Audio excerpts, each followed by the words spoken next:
computer, and you may begin. All right.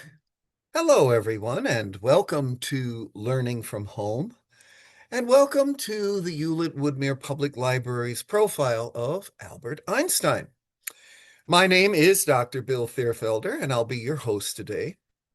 Now, for those of you who don't know me, I'm a retired professor of arts and humanities and a docent emeritus from the American Museum of Natural History in New York. I live in Portland, Oregon, where I'm speaking to you from today. And here I'm an artist, a writer, and a lecturer.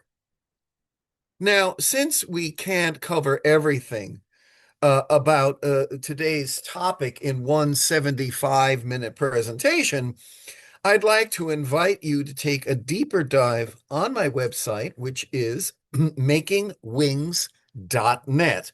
And in this case, it's deeper dive number 69. And let me demonstrate. So it's one word, making wings. It's .net. And you should be seeing that on your screen now, but I'll just double check. And that is my homepage. What I invite you to do is to go to the hamburger menu in the upper left corner and click on that. Now you're going to see a drop down with 7 or 8 things in it. You can certainly visit any of these, including my lecture schedule. Feel free. But you're going to see 2 bunches of deeper dives. This is number 69, so it's the second bunch. Just click on the downward arrow, not the words, but click on the arrow. And there you will find topics that I've been speaking about recently, or will be in the future.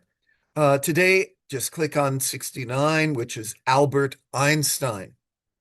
And what you're going to find there is a brief timeline overview of Einstein's life, some suggested media. We're going to be talking about some of these books in the presentation, but if you don't have a paper and pencil handy, you can go to the website.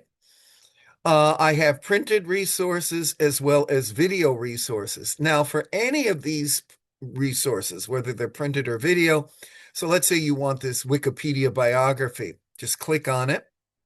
You'll be brought to that page. When you're done, you click it off and you're back on mine. So it's kind of one-stop shopping. I have some materials about his top 12 contributions. We have material about his family, his wives, his children, his ideas. There's a little episode we're going to look at towards in his life towards the end on his about his brain. We'll talk about that. And then we're going to talk about things like his philosophy, his music, his religious views, etc. So there's just a lot of stuff there, and I hope that you can take advantage of that. Now, I would like to say that everything that you are going to hear in the program today uses the web resources and the books that you just saw on my website. But for this presentation, I especially use the following sources to build its structure and its script: the Historical Society of Princeton, biography.com and history.com, the Thought Company, space.com, the Einstein Archives and the Jewish Encyclopedia, and vetted articles in Wikipedia and Britannica. Now, one of the things that you did see on my website was that section called Suggested Media. Chasing Einstein is an excellent documentary that shows how physicists are using Einstein's great discoveries to further understand our universe. But I also recommend The World as I See It and Ideas and Opinions. And both of these books allow you to hear Einstein's viewpoint in Einstein's own words, firsthand account, primary source. One of the things you might be surprised to discover is actually how accessible his writing actually is. It's very straightforward and very understandable. It's quite eye-opening, actually. Now, for many readers, Walter Isaacson's Einstein, His Life and Universe, award-winning biography, is the definitive biography of the scientist. Now, if you've read anything by Isaacson, you know that what he does for the art of biography is what Ken Burns has done for the art of documentary. Now, the National Geographic's 10-part biopic of Einstein, called Genius, starring Jeffrey Rush, is a great overview of his life and well worth your commitment of time. And finally, the PBS program Nova has an excellent episode detailing Einstein's masterpiece, The Theory of Relativity. And both Genius and the Nova episode are available on streaming services, and they're also available on DVD and Blu-ray. Now, today we'll be taking a brief look at Einstein's life, some of the breakthroughs that made him one of the greatest minds of the 20th or any other century, and a few of his important contributions to political and religious philosophy. Again, I remind you that for a deeper look at any or all of these things, you can visit my website, number 69 there on makingwings.net. So with all of that said, let's begin. Albert Einstein was born in the town of Ulm in the Kingdom of Württemberg in Germany, in the German Empire, on the 14th of March of 1879. His parents were secular Ashkenazi Jews. They were named Hermann Einstein, a salesman and engineer, and his mother's name was Pauline. Now, in 1880, okay, the year after his birth, the family moved to Munich, where Einstein's father and his uncle Jakob found a company that manufactured electrical equipment based on direct current, as opposed to AC current, direct current. As an adult, Einstein often related the story of when he was a boy, and his father bought him a compass. This sparked his lifelong fascination with electromagnetism. He later said that watching the compass told him that there was something deeply hidden had to be behind things. And of course, how right he was. And the reason the father, of course, would give him a compass and interest in electromagnetism, of course, is because the father was interested in electricity. Now, from the age of 5, Albert attended St. Peter's Catholic Elementary School in Munich. And when he was 8, he was transferred to the Leopold Gymnasium, where he received advanced primary and then secondary school education.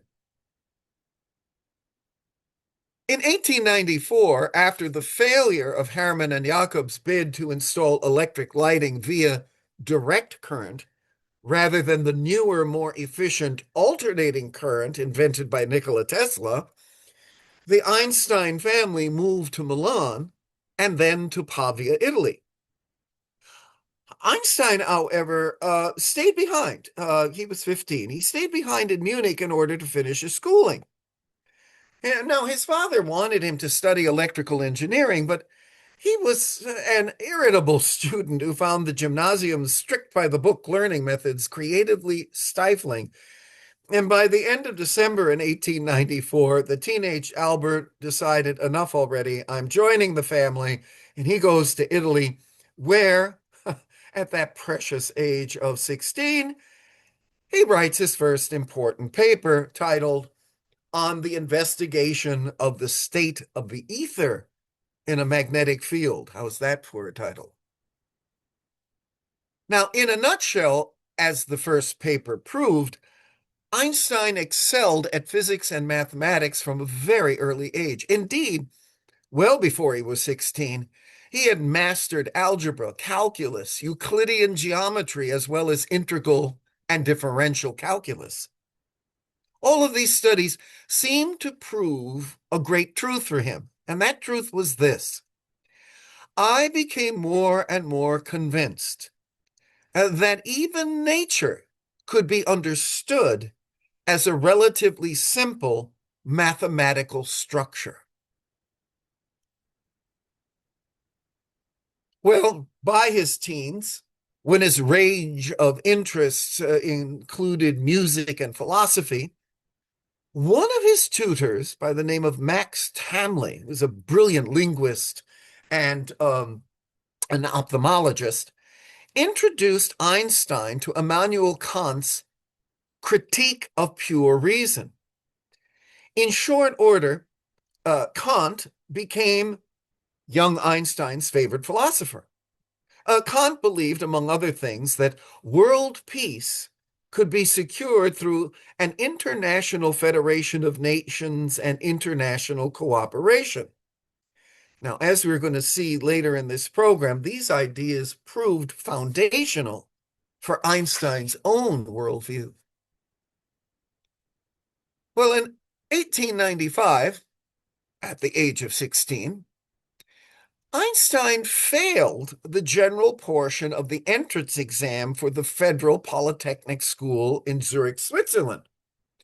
However, on that exam, he performed brilliantly in physics and math. He wasn't so good with the English, but with the German, but he was really great with the physics. But still, he failed. So, on the advice of the Polytechnic principal, he said, okay, you didn't make it here, but why don't you complete your secondary education at the gymnasium in Aarau, Switzerland? And he did, and he graduated in 1896. Now, around the time of his graduation from Aarau, Einstein renounced his citizenship of the German kingdom of Württemberg to avoid conscription into military service, an early indication of his pacifism. Though he had failed the original entrance exam, after he graduated from Aarau, he successfully enrolled in the Swiss Federal Polytechnic School, the ETH in Zurich. He attended from 1896 to 1900 and studied mathematics and physics in order to eventually become a teacher. That was his original plan. I'll become a teacher. And there he befriended fellow math student Marcel Grossman, who would help him to get by socially and underpin his revolutionary insights into physics. Now, the five other Polytechnic School freshmen following the same course as Einstein was included a woman, just one woman. She was 20-year-old woman from Serbia named Mileva Maric. And over the next few years, the pair spent many hours discussing their shared interests and learning about topics in physics that the Polytechnic schools did not cover. In his letters to Mileva, Einstein confessed that exploring science with her by his side, well, that was much more enjoyable than reading a textbook in solitude. Eventually, the two students became not only friends, but also lovers. Now, historians of physics are divided on the extent to which Mileva contributed to Einstein's remarkable insights. But there is at least some evidence that he was influenced by her scientific ideas, though the extent is much debated. I recommend Marie Benedict's historical novel, The Other Einstein, as a very fair-minded introduction to the topic. Well, let's put a pause on here for one moment because I think this is as good enough spot as any to talk about Einstein's marriages, his romantic relationships, and his children. Now, correspondence between Einstein and Mileva discovered and published in 1987, that's when it was finally published, revealed that in early 1902, while Mileva was visiting her parents in Serbia, Mileva gave birth to a daughter, Liesel. However, when Mileva returned to Switzerland, it was without the child, whose fate to this day is uncertain. A letter of Einstein that he wrote in September of 1903 suggests that the girl was either given up, excuse me, Excuse me. I had to sneeze there. Sorry about that. My grandmother was said, if you sneeze, you're telling the truth. So I guess I'm telling the truth. Well, the September 1903 letter suggested that the girl was either given up for adoption or that she may have died of scarlet fever in infancy. Even Einstein wasn't sure what happened, and apparently Mileva wasn't very forthcoming in telling what did happen. Maybe she herself didn't know. Who knows? Well, despite the vigorous disapproval of their parents, Einstein and Mileva married in January of 1903. And in May of 1904, following year, their son Hans Albert was born in Bern, Switzerland. Their son Edward was born 6 years later in Zurich in July of 1910. Now, in letters that Einstein wrote in the months before Edward's birth to a friend from his student days, her name was Marie Ventiler. Remember that name, we're going to encounter it again. He declared that the love for his wife, Mileva, was quote unquote misguided, and he mourned the quote unquote missed life that he imagined he would have enjoyed if he had married her, Marie Winteler.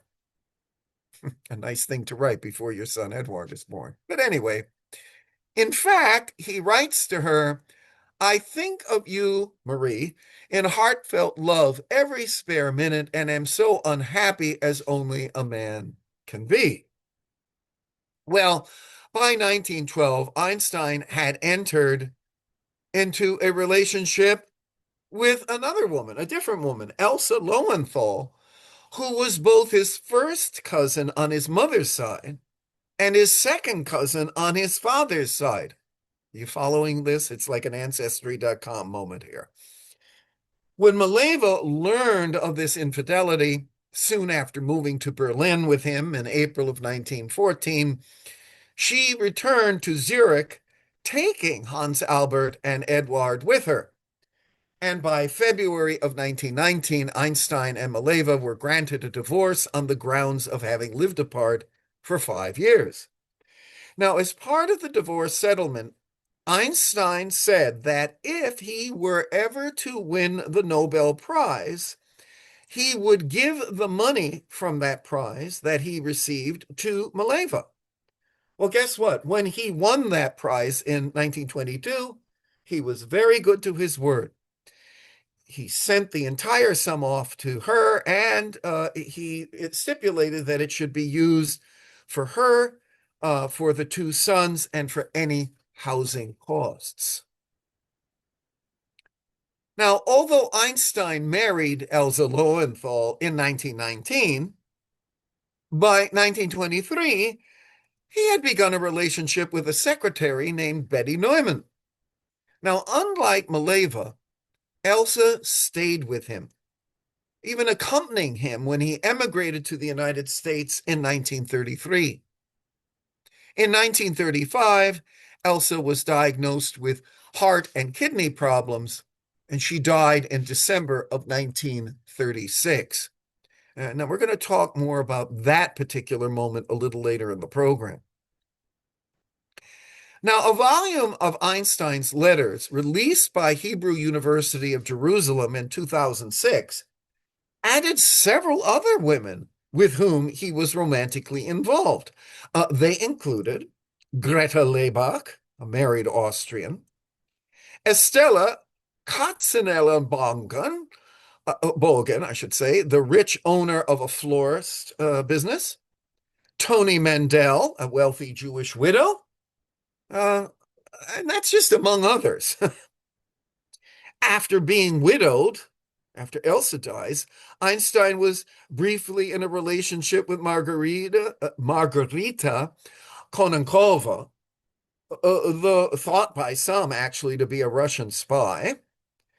And Konekova's husband, the Russian sculptor Sergei Konakov, created the bronze bust of Einstein, now on display at the Institute of Advanced Study at Princeton.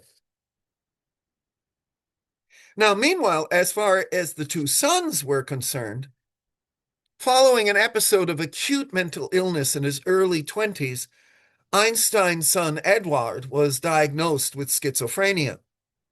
He spent the remainder of his life either in the care of his mother or in temporary confinement in an asylum. And after Maleva's death, he was committed permanently to the Psychiatric University Hospital in Zurich, which you see on your screen. So after his mother's death, he basically was institutionalized for the rest of his life. Einstein's other son, Hans, became a longtime professor of engineering at the University of California in Berkeley. Hans was widely regarded for his research on the movement of geological sediments, and indeed, the American Society of Civil Engineers established the Hans Albert Einstein Award in 1988 to honor those who have made significant contributions to the field. Hans and his first wife, who died in 1958, had three biological children, one of whom, Bernhard, so that's the grandson of Einstein, became a highly regarded engineer just like his father. Now, Hans's two daughters both died in childhood. Now, there was an adopted daughter, Evelyn, a rather eccentric personality, claimed she claimed that she was the illegitimate daughter of Albert Einstein. Well, that's something that's never been proven. Okay, did you follow all of that? Wow. Needless to say, it was an intriguing family with a decidedly, how can I say this, amorous overtone.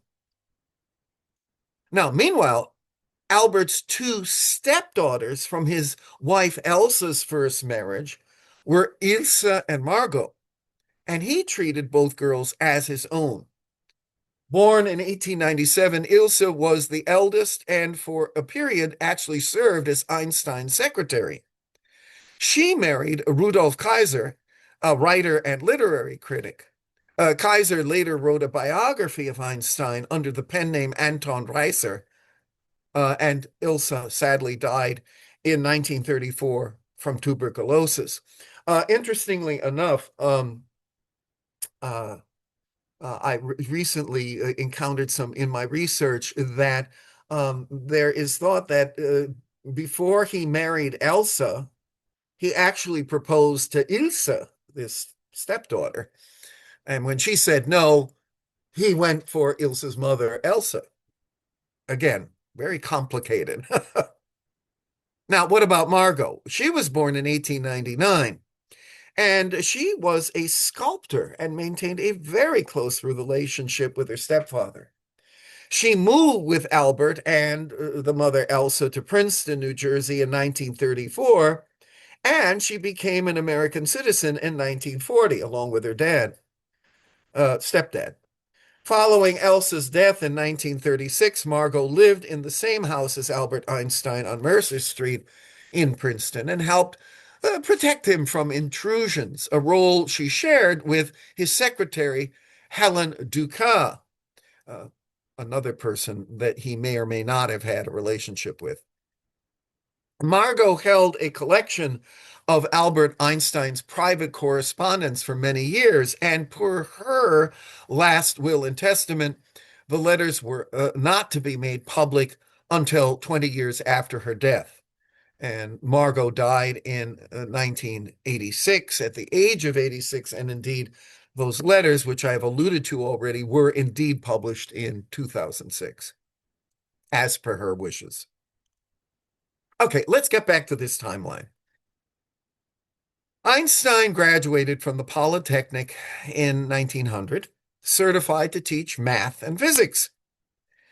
He became a Swiss citizen in 1901 and was deemed medically unfit for military service.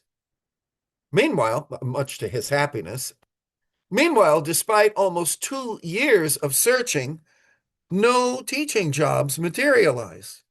But eventually, with the help of a friend's father, he secured a post in Bern, Switzerland, at the Swiss Patent Office as an assistant examiner. Now, from this rather humble civil service position bloomed one of the great minds of all time, culminating in 1905 with a series of 4 papers that forever changed the world of physics.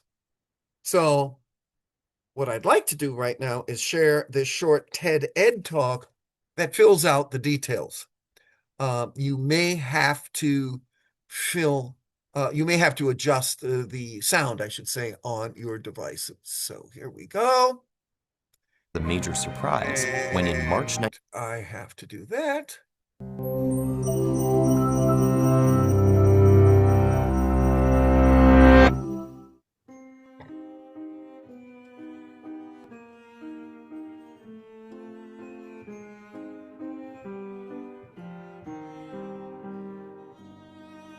As 1905 dawned, the soon-to-be 26-year-old Albert Einstein faced life as a failed academic. Most physicists of the time would have scoffed at the idea that this minor civil servant could have much to contribute to science. Yet within the following year, Einstein would publish not 1, not 2, not 3, but 4 extraordinary papers, each on a different topic, that were destined to radically transform our understanding of the universe. The myth that Einstein had failed math is just that. He had mastered calculus on his own by the age of 15, and done well at both his Munich secondary school and at the Swiss Polytechnic, where he studied for a math and physics teaching diploma. But skipping classes to spend more time in the lab, and neglecting to show proper deference to his professors, had derailed his intended career path. Passed over even for a lab assistant position, he had to settle for a job at the Swiss Patent Office, obtained with the help of a friend's father. Working 6 days a week as a patent clerk, Einstein still managed to make some time for physics, discussing the latest work with a few close friends, and publishing a couple of minor papers. It came as a major surprise when in March 1905, he submitted a paper with a shocking hypothesis. Despite decades of evidence that light was a wave, Einstein proposed that it could in fact be a particle, showing that mysterious phenomena, such as the photoelectric effect, could be explained by his hypothesis. The idea was derided for years to come, but Einstein was simply 20 years ahead of his time. Wave-particle duality was slated to become a cornerstone of the quantum revolution. 2 months later, in May, Einstein submitted a second paper, this time tackling the centuries-old question of whether atoms actually exist. Though certain theories were built on the idea of invisible atoms, some prominent scientists still believed them to be a useful fiction rather than actual physical objects. But Einstein used an ingenious argument showing that the behavior of small particles randomly moving around in a liquid, known as Brownian motion, could be precisely predicted by the collisions of millions of invisible atoms. Experiments soon confirmed Einstein's model, and atomic skeptics threw in the towel. The third paper came in June. For a long time, Einstein had been troubled by an inconsistency between 2 fundamental principles of physics. The well-established principle of relativity, going all the way back to Galileo, stated that absolute motion could not be defined. Yet electromagnetic theory, also well-established, asserted that absolute motion did exist. The discrepancy, and his inability to resolve it, left Einstein in what he described as a state of psychic tension. But one day in May, after he had mulled over the puzzle with his friend Michel Bessot, the clouds parted. Einstein realized that the contradiction could be resolved if it was the speed of light that remained constant, regardless of reference frame, while both time and space were relative to the observer. It took Einstein only a few weeks to work out the details and formulate what came to be known as special relativity. The theory not only shattered our previous understanding of reality, but would also pave the way for technologies ranging from particle accelerators to the global positioning system. One might think that this was enough, but in September, a 4th paper arrived as a by-the-way follow-up to the special relativity paper. Einstein had thought a little bit more about his theory and realized it also implied that mass and energy, one apparently solid and the other supposedly ethereal, were actually equivalent. And their relationship could be expressed in what was to become the most famous and consequential equation in history, E equals mc squared. Einstein would not become a world-famous icon for nearly another 15 years. It was only after his later general theory of relativity was confirmed in 1919 by measuring the bending of starlight during a solar eclipse that the press would turn him into a celebrity. But even if he had disappeared back into the patent office and accomplished nothing else after 1905, those 4 papers of his miracle year would have remained the gold standard of startling, unexpected genius.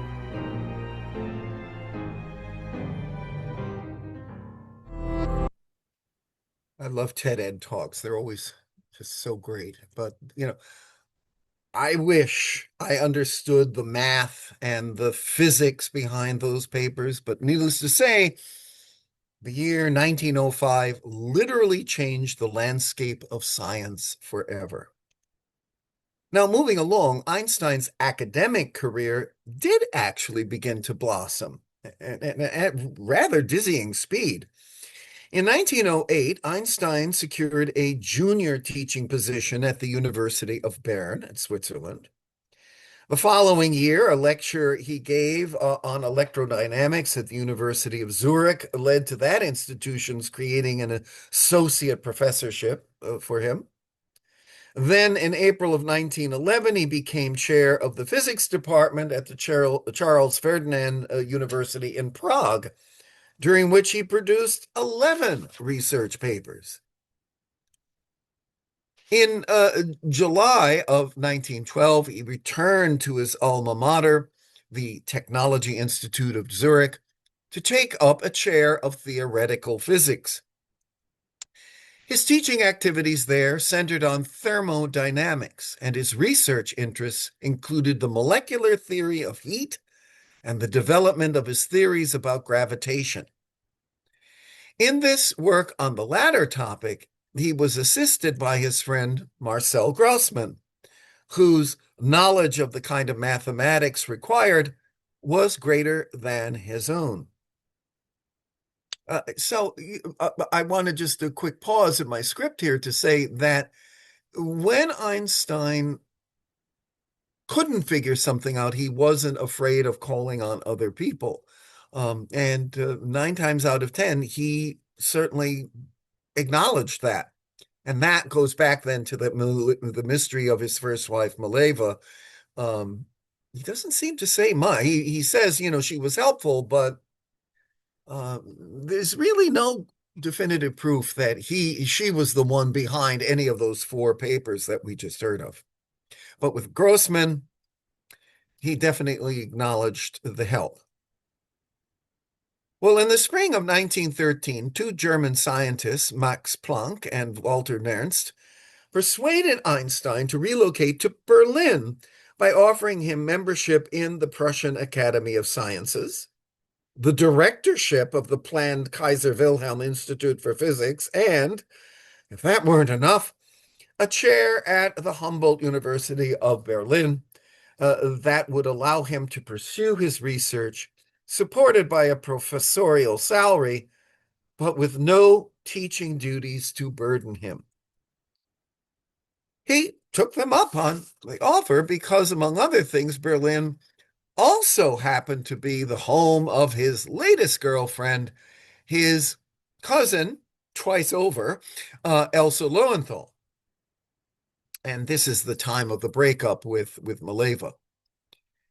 Now, the outbreak of the First World War in 1914 marked the beginning of Einstein's gradual estrangement from the nation of his birth.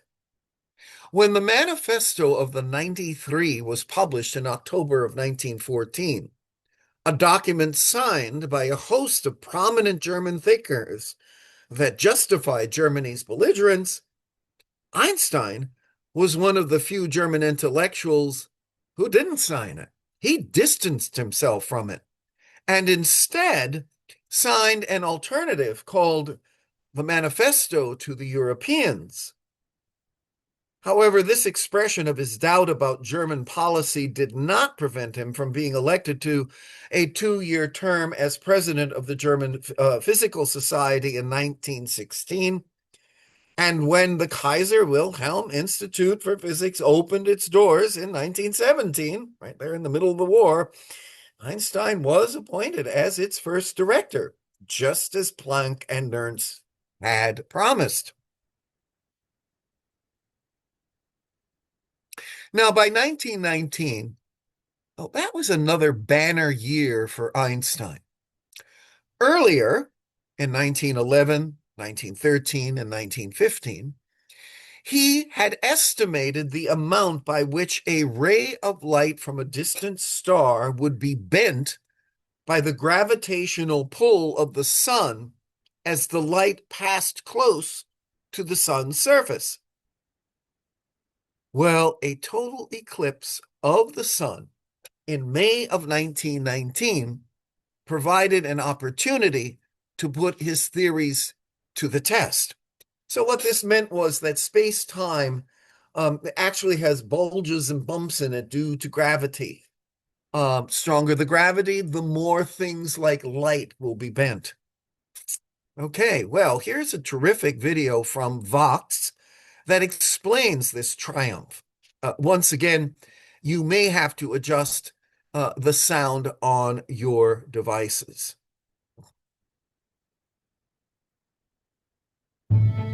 There's only one way to see the stars while the sun is out, and that's during a total solar eclipse. You have to be at the right place at the right time, under a clear sky, standing somewhere along the narrow path where the moon aligns perfectly between the sun and the earth. When the moon passes in front of the sun's disk, it darkens the sky just enough for distant stars to become visible. There have been many photos of total solar eclipses, but this one is special. It helped prove a radical idea that redefined gravity and turned Albert Einstein into a celebrity. Because the stars in this photo aren't where they're supposed to be. Isaac Newton laid the foundation for understanding the physical universe in the Principia, published in 1687. In it, he defined gravity as a force of attraction that draws massive objects, like stars and planets, toward each other and keeps them in orbit. And for more than 200 years, gravity was defined this way, as an attracting force. But Albert Einstein saw gravity as something completely different.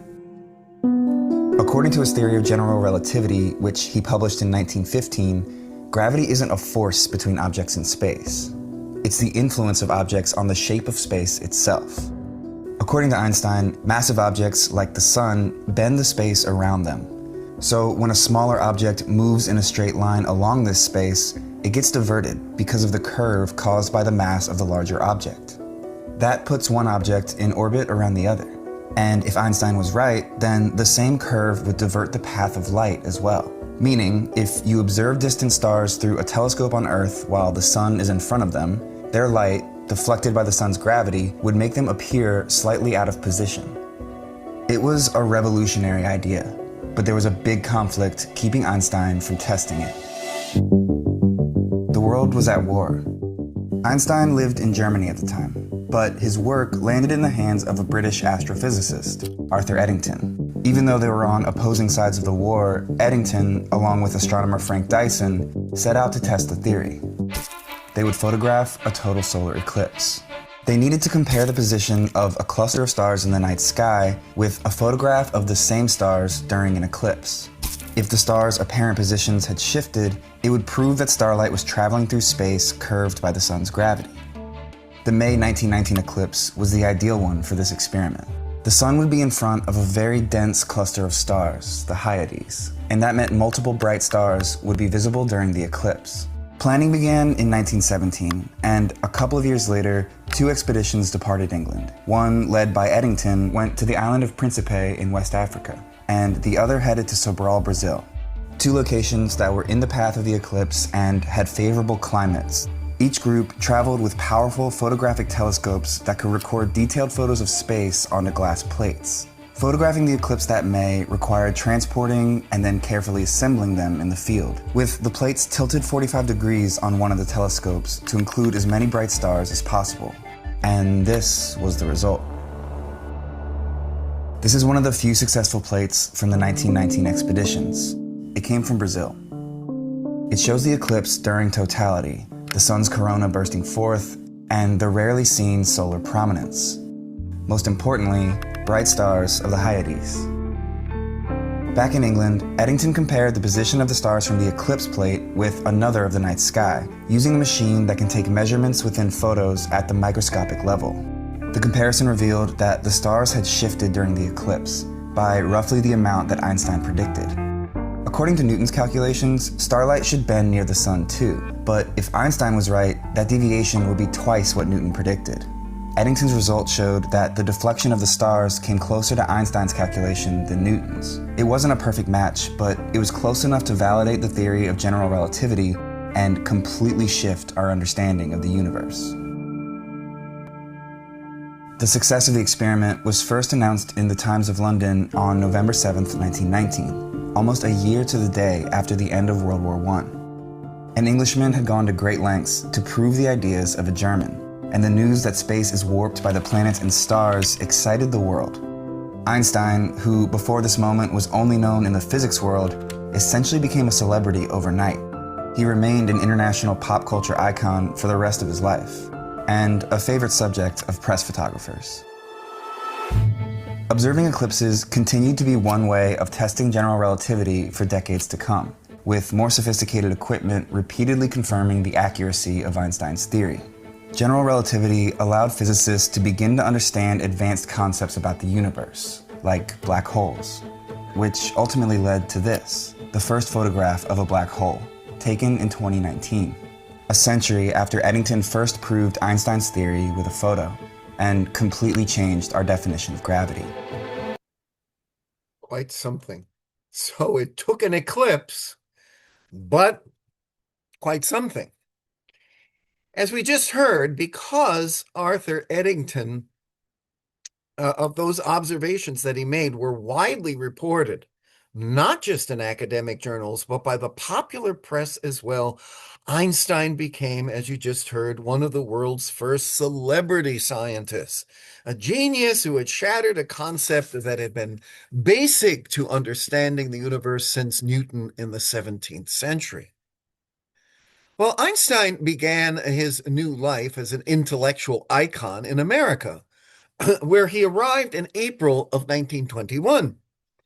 He was especially welcomed in New York City, where he spent 3 weeks giving lectures and attending receptions. After speaking several times at Columbia University, he lectured at Princeton and in Washington, D.C.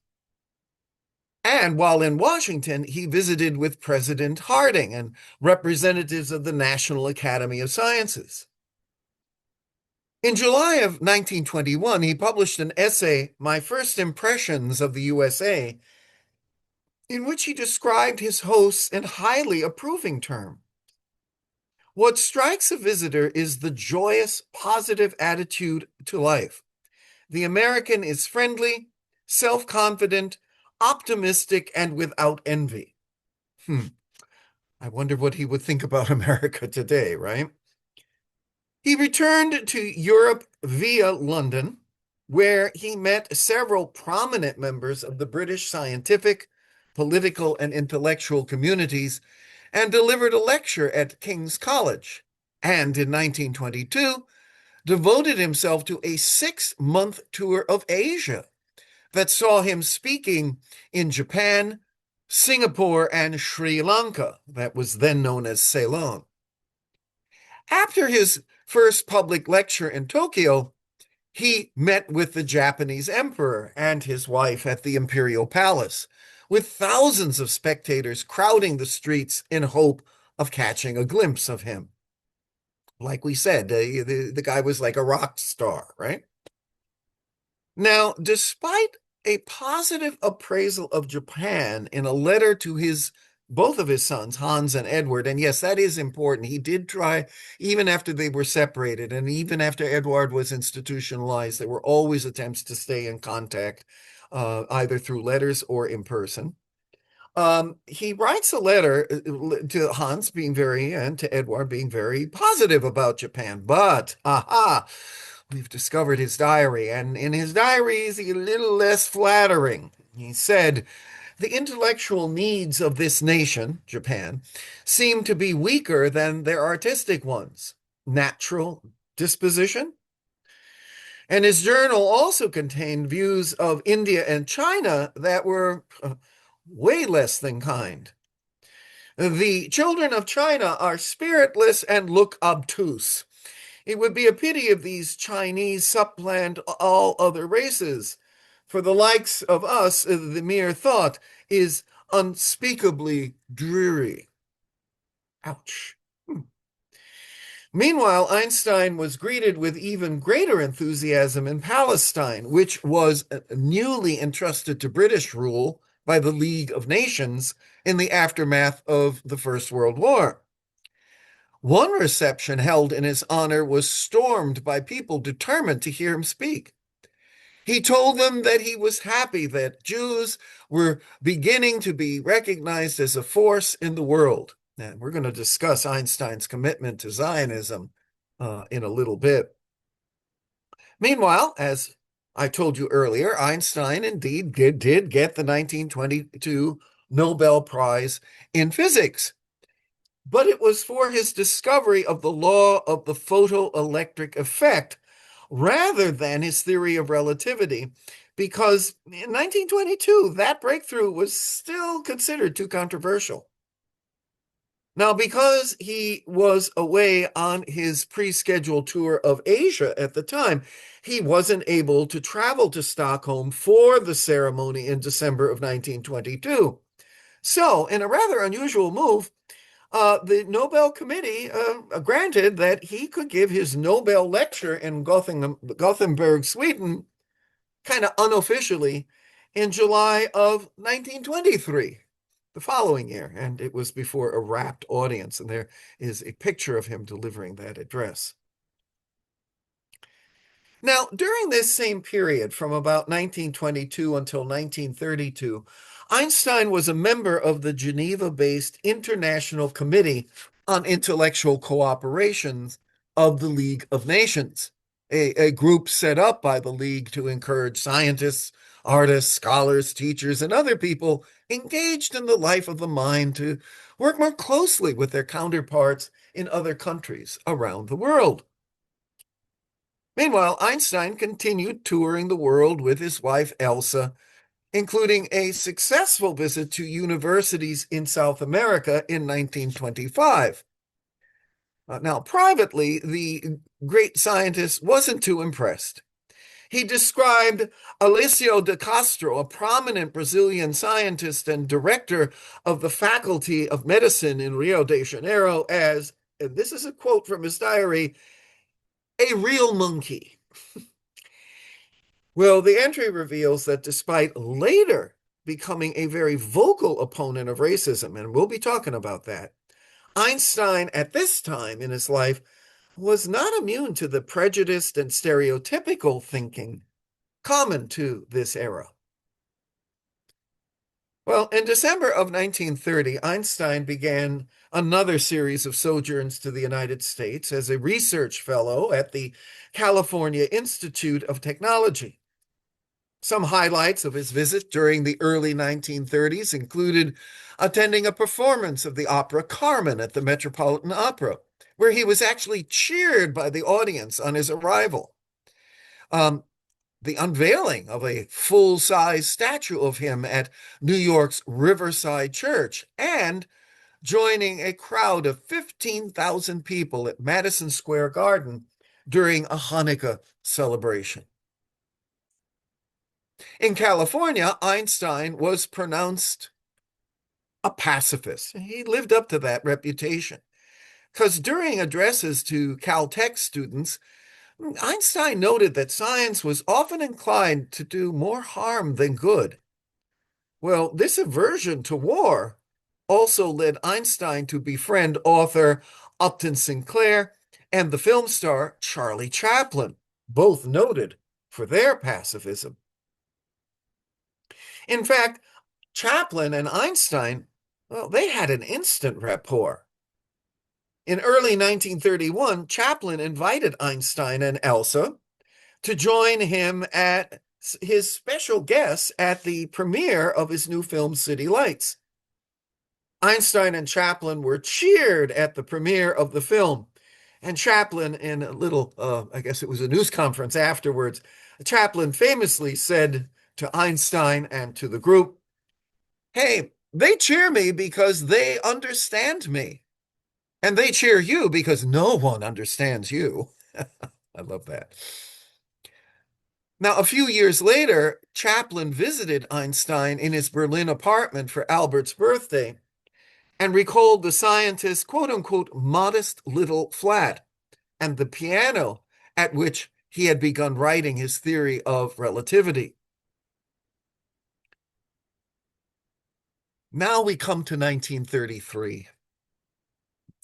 By early 1933, while he was in the States, it became very clear to Einstein that he couldn't survive intellectually, and perhaps even physically, in Germany, with the rise to power of the Nazis under Adolf Hitler.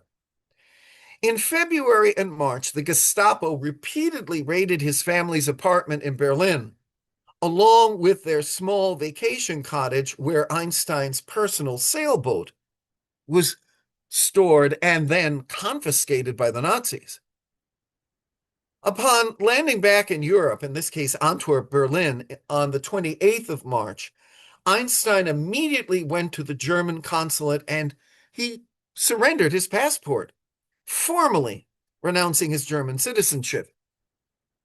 The Nazis, by the way, later sold that boat and converted that cottage into a Hitler youth camp. Now, by April of 1933, Einstein discovered that the new German government had passed laws barring Jews from holding any official positions, including teaching at universities. With virtually no protests being raised by their colleagues, thousands of Jews were suddenly forced to give up their university positions, and their names were officially removed from employment rolls. No one, in other words, put up a fight, and that was the result.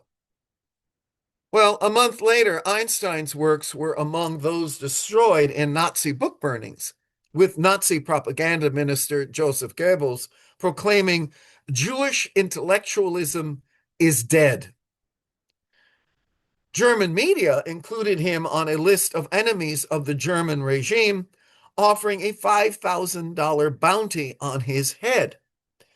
Einstein described the book burnings as a spontaneous emotional outburst by those who shun popular enlightenment and, more than anything else in the world, who fear the influence of men of intellectual independence. Any of this sounding familiar? Einstein was now without a permanent home, unsure where he would live and work, and equally worried about the fate of countless other scientists still in Germany.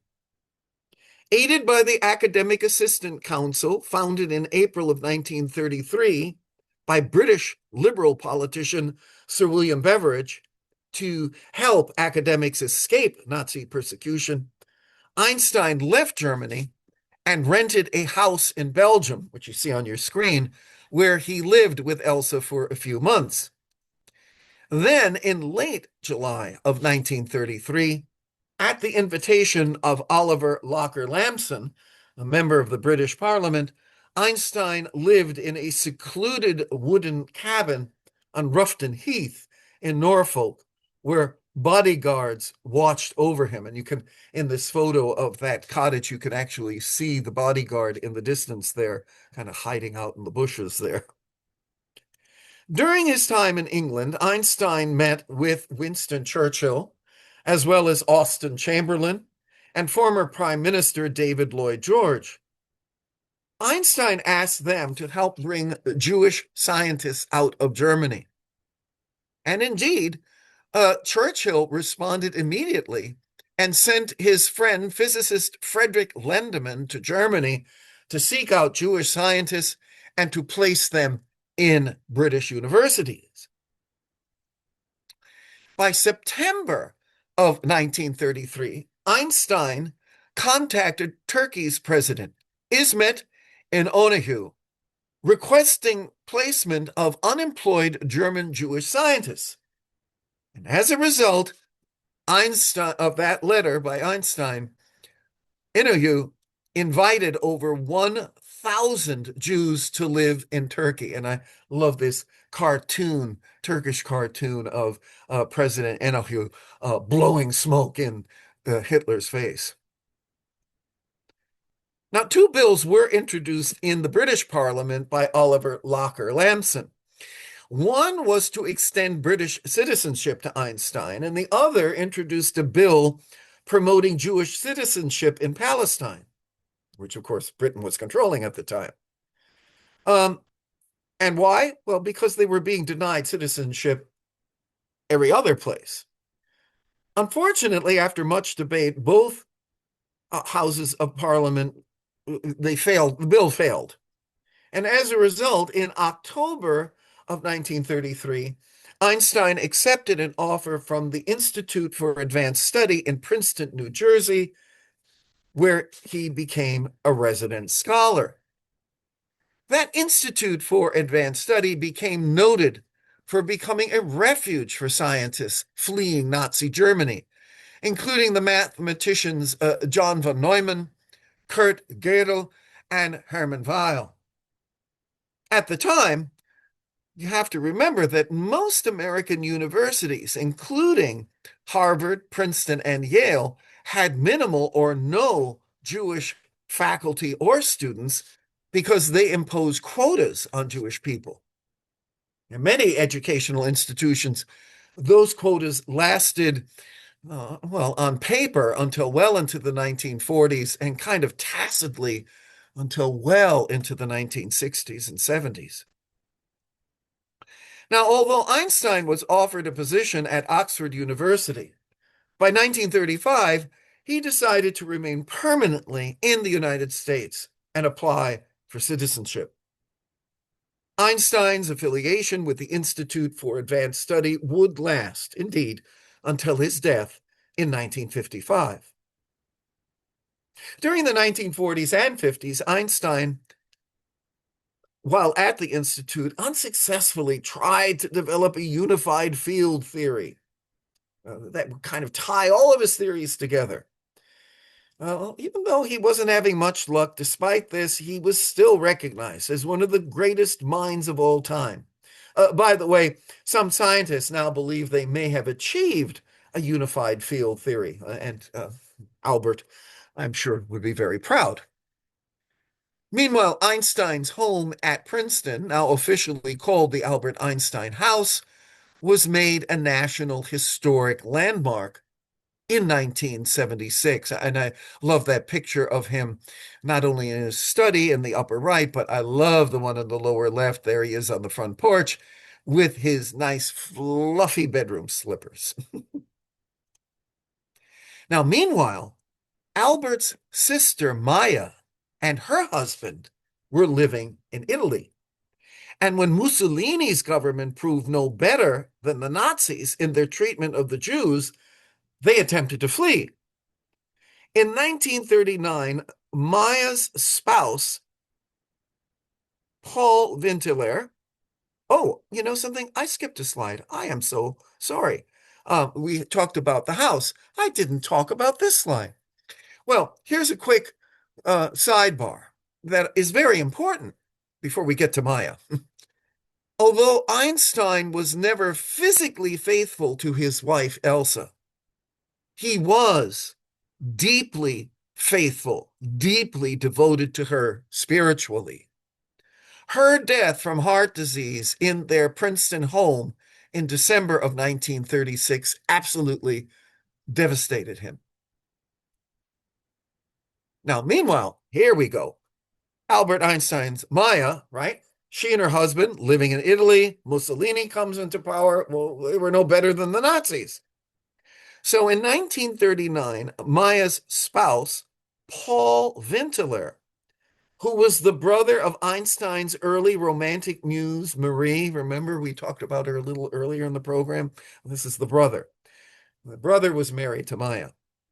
Well, Paul Vintler was denied entry into the United States for health reasons, but Maya, the wife and Einstein's sister, was permitted to come in, and she moved in with her brother in Princeton, where she remained until her death from pneumonia in June of 1951. And yes, yes, they do have the same hair. Thus, the brother and sister, who were experiencing their private losses, lived under the same roof and were very close and supportive.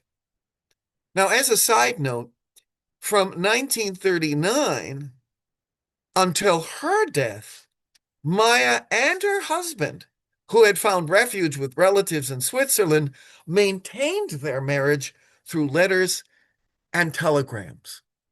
If they'd been alive today, they would have been on FaceTime all the time, right? And chat and so forth.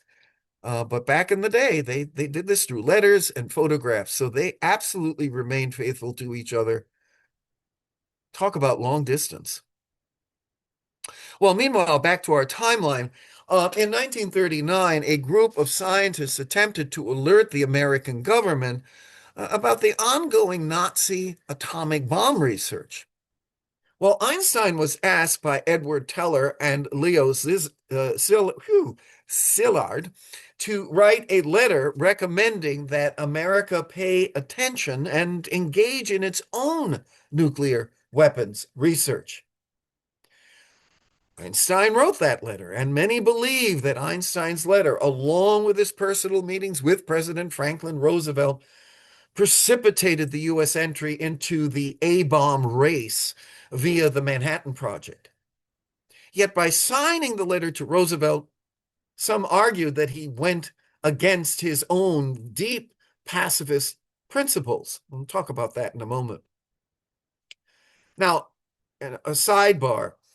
In 1954, a year before his death, Einstein said to his old friend Linus Pauling, "I made one great mistake in my life when I signed the letter to President Roosevelt recommending that atom bombs be made. But there was some justification, the danger that the Germans would make them." In 1955, Einstein and 10 other intellectuals and scientists, including British philosopher Bertrand Russell, signed a manifesto highlighting the danger of nuclear weapons. And in 1960, Einstein was included posthumously as a charter member of the World Academy of Art and Science, an organization founded by distinguished scientists and intellectuals who committed themselves to the responsible and ethical advances of science, particularly in light of the development of nuclear weapons. Now, as our timeline continues, Einstein became an American citizen in 1940. He expressed his appreciation of the possibilities offered by American culture compared to those in Europe at the time. He was particularly taken by the right of individuals to say and think what they pleased in 1940 America. However, there was an aspect of American culture that deeply distressed him, and that was racism. In fact, Einstein joined the National Association for the Advancement of Colored People. He was actually a member of the NAACP. He joined the chapter that was in Princeton, New Jersey. And there he campaigned for civil rights of African Americans just vehemently. He considered racism America's worst disease, seeing it as handed down from one generation to the next.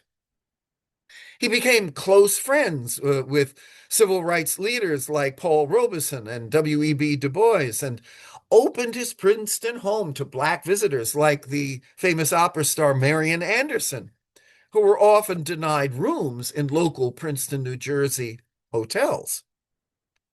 Now, considering some of his earlier racist comments, what became the turnaround for Einstein? Well, at least part of the answer comes in 1946. Einstein visited Lincoln University in Pennsylvania, a historically Black college, where he was awarded an honorary degree. There, Einstein gave a speech about racism in America, saying, "I do not intend to be quiet about it. Being a Jew myself, perhaps I can understand and empathize how Black people feel as victims of discrimination." Now, Einstein would go on to pay the tuition of qualified Black students who were in financial straits. And he was willing to testify on behalf of Black writer and social leader W.E.B. Du Bois during Du Bois' 1951 trial for his alleged status as a foreign agent. By the by, when the judge heard that Einstein had offered to be a character witness for Du Bois, the judge dropped the case. I love it. That's how much clout Einstein had. Well, now perhaps is as good a time as any to further delve into Einstein's political views. Later in his life, Einstein was in favor of socialism and critical of capitalism, a stance he detailed in his landmark 1949 essay, Why Socialism? He said, "I am convinced there is only one way to eliminate the grave evils, namely through the establishment of a socialist economy, accompanied by an educational system which would be orientated towards social goals." Einstein also strongly advocated the idea of a democratic global government that would check the power of nation states in the framework of a world federation. He said, "There is no salvation for civilization or even the human race other than the creation of a world government." Well, for these and other views, it should come as no surprise that the FBI created a secret dossier on Einstein starting in 1932. By the time of his death in 1955, it was over 1,400 pages long.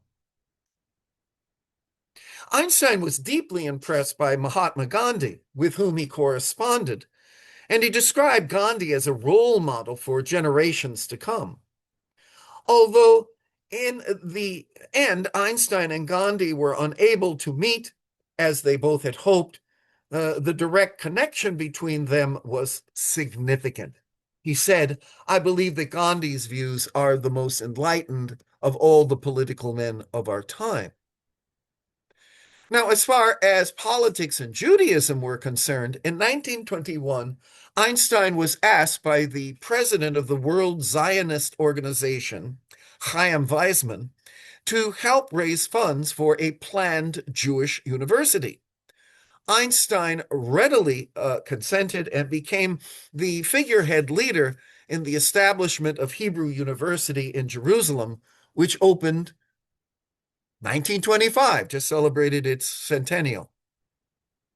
He made suggestions for the creation of a number of institutes at the university that are still thriving today, including the Institute of Agriculture, the Chemical Institute, an Institute of Microbiology, as well as the establishment of an Oriental Studies Institute, which would include language courses given in both Hebrew and Arabic. Now, interestingly, Einstein was not a nationalist, and he initially was not in favor. He actually initially opposed the creation of an independent Jewish state. He felt that the waves of arriving Jews in the Middle East could live peacefully alongside Arabs in Palestine. Guess he didn't get that one right, right? Well, as a result, the state of Israel was established, but it was without his help in 1948. However, upon the death of Israeli President Chaim Weizmann in November of 1952, Prime Minister David Ben-Gurion offered Einstein the largely ceremonial position of President of Israel. But he wrote, "I am deeply moved by the offer from our state of Israel to serve as president, and at once saddened and ashamed that I cannot accept it. All my life I have dealt with objective matters, hence I lack both the natural aptitude and the experience to deal properly with people and to exercise official functions. For these reasons alone, I should be unsuited to fulfill the duties of that high office, even if advancing age was not making increasing inroads on my strength. I am the more distressed over these circumstances because my relationship to the Jewish people has become my strongest human bond ever since I became fully aware of the precarious situation among the nations of the world. Well, what about God? Einstein had many ideas about a divinity. Today, we would probably call him an agnostic, one who questions without either definitively denying or accepting. Einstein said he believed in the impersonal God written about by Baruch Spinoza. Both men felt that belief in a personal God who concerns himself with the fates and actions of human beings was naive. Einstein clarified this idea in a 1950 letter to Morton Berkowitz. A spirit is manifest in the laws of the universe, a spirit vastly superior to that of man, and one in the face of which we, with our modest powers, must feel humble. In this way, the pursuit of science leads to a religious feeling of a special sort. So, yeah, he was agnostic. He acknowledged there is a God, but not necessarily a personal one. Einstein was primarily affiliated with non-religious humanist and ethical culture groups in both the United Kingdom and the US. He stated that the idea of ethical culture embodied his personal concept of what is most valuable and enduring in religious idealism. He observed that without ethical culture, there is no salvation for humanity. Now, as an extension of his spirituality, by the way, Einstein became a vegetarian. In 1930, he wrote, besides agreeing with the aims of vegetarianism for aesthetic and moral reasons, it is my view that a vegetarian manner of living, by its purely physical effect on the human temperament, would most beneficially influence the lot of mankind. In fact, Einstein became vegan during the last part of his life. In March of 1954, he wrote in a letter, "So I am living without fats, without meat, without fish, but am feeling quite well this way. It almost seems to me that man was not born to be a carnivore." Well, we've spoken of Einstein's politics and spiritual views, but to fully appreciate the scientific genius, we must also understand his profound love of music. In one of his later journals, he wrote, "If I were not a physicist, I would probably be a musician. I often think of in music, not of music, but in music." I love that. "I live my daydreams in music. I see my life in terms of music. I get most joy in life out of music." Well, indeed, by the age of 13, Einstein had taught himself how to play the violin. Now, anyone who's ever approached the violin, it's tough enough, but to teach yourself, wow. And he especially loved the music of Mozart. Um, but he played other composers too. And by the age of 17, he was heard by a teacher in Arrow, right, where he was going to school, uh, playing one of Beethoven's violin sonatas. And the examiner stated afterward that Albert's playing was absolutely remarkable and revealed great insight. Music played a pivotal and permanent role in Einstein's life from his childhood on. Einstein often played with chamber music professionals, including the pianist Kurt Appelbaum, and chamber music became a regular part of his social life when he was living in Bern and Zurich and Berlin. In fact, in Berlin, he played with Max Planck and his son, among others. Mozart was a special favor, and he said, "Mozart's music is so pure, it seems to have been ever present in the universe."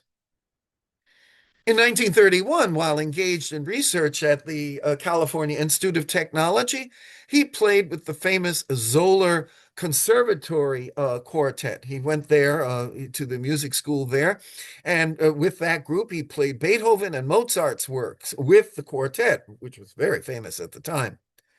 And near the end of his life, when the Juilliard String Quartet visited him in Princeton, he played his violin with them, and members later said that they were so impressed by Einstein's level of coordination and his absolutely pitch-perfect intonation.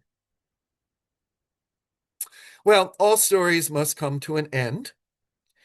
On the 17th of April of 1955, Einstein experienced internal bleeding caused by the rupture of an abdominal aortic aneurysm, which had previously been reinforced surgically in 1948. But Einstein decided then and there to refuse surgery, saying, "I want to go when I want. It is tasteless to prolong life artificially. I have done my share. It is time to go. I will do it elegantly." So he died in Princeton University Hospital early in the next morning, April 18th, at the age of 76, having continued to work right until the end. Einstein's remains were cremated in Trenton, New Jersey, and his ashes were scattered at an undisclosed location by his son, Hans. Now, Einstein bequeathed his personal archives, his library, and his intellectual aspects to the Hebrew University of Jerusalem in Israel, of course. But the story of Einstein isn't complete without a rather intriguing and unsettling epilogue. I'd like to play, before we end today, this very short segment about this bizarre posthumous event from William Shatner's really terrific History Channel series called The Unexplained. Here's a little something about Einstein's brain. April 18th, 1955. Albert Einstein, a celebrated physicist considered to be the father of modern physics, dies at the age of 76.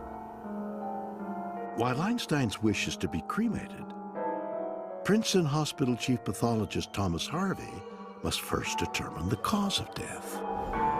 But with the body of Albert Einstein on the autopsy table, Harvey's interest is drawn to something else. He wanted to find out what made Albert Einstein tick. And he sees, wow, there's the source of it all, the brain. There was something about the brain that fascinated him, and with no small amount of effort, he cut the skull, removed the brain, perfused it with formaldehyde. And the next morning, the New York Times says that Thomas Harvey has preserved the brain for scientific study. Thomas Harvey believed that somewhere within Einstein's brain was the secret to his genius. So he persuaded Einstein's son, Hans Albert, to let him do a study of his father's brain. Hans Albert and Einstein's executor came down to speak to Harvey about it, and Harvey impressed upon him just the uniqueness and criticality of looking at Einstein's brain as a way of approaching how people of intellect and genius think. Harvey took more than a dozen photos of Einstein's brain, dissected it, and shaved off thin slices for microscopic study. But years passed, and Harvey never published any papers or scientific observations. He also never returned the brain, but rather stole it and kept it for himself, with no intention of ever giving it back. Once Thomas Harvey had the brain, he didn't let it out of his sight. He left his position as chief of pathology at Princeton Hospital.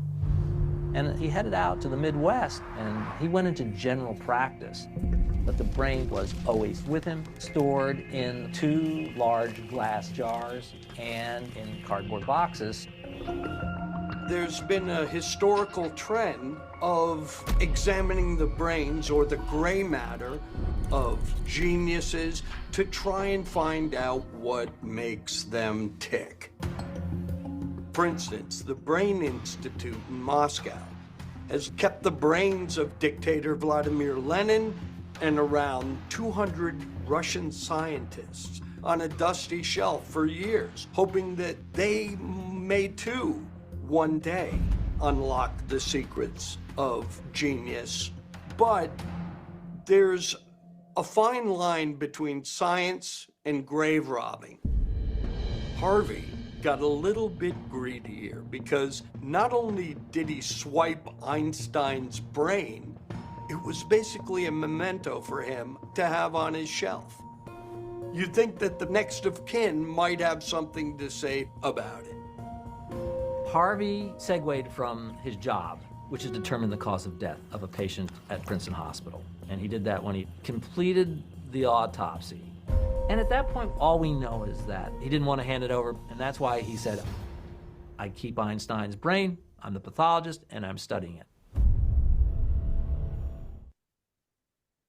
Wow. Right? That's quite the story.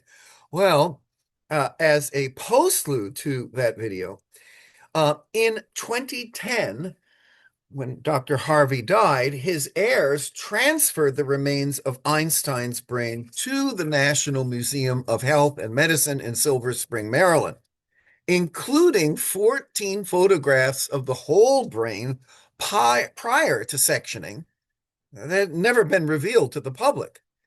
And in 2013, 46 small portions of Einstein's brain were acquired by the Mutter Medical Museum in Philadelphia, where segments of the brain remain. And when they went on exhibit in the museum's permanent galleries, was to the awe and fascination of visitors. Woo. So, there you have it. Took about 85 minutes there. Sorry about the length, but I hope you found it interesting. It's one of the overview of one of the great physicists of all time, certainly of the 20th century. I remind you that for more information, you can visit my website, makingwings.net, and take Deeper Dive number 69. But now, before we talk about our next program, it's going to be time for your thoughts and ideas. Thanks for being here.